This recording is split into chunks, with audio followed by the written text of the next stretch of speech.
Le procès démarre enfin sur le coup de 10 heures.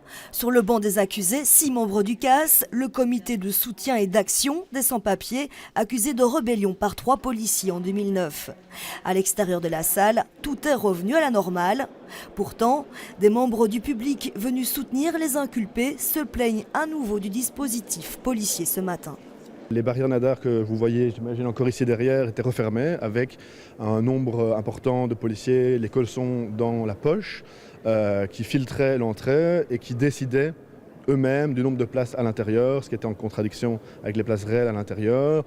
Et donc, par rapport à la dernière fois, en fait, c'est pour les mêmes faits qu'il y a eu report. En effet, le 27 novembre, la première audience en appel avait été reportée à la demande de l'avocat général et de la présidente de la Cour elle-même, selon le comité de soutien des 6 inculpés. On avait un dispositif policier impressionnant pour finalement des gens qui ne venaient que soutenir de manière absolument pacifique des gens impliqués dans une procédure. Et effectivement, la police, à l'époque de la première audience, avait confisqué tous les téléphones et avait relevé les identités des gens qui souhaitaient assister à l'audience. Un des 3 policiers constitués partie civile était comparu en uniforme dans la salle.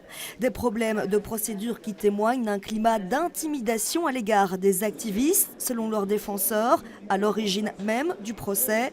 Selon la police, la forte présence policière s'explique par une question de sécurité, avec l'aval du parquet. Une fois de plus, 2 voix qui s'opposent.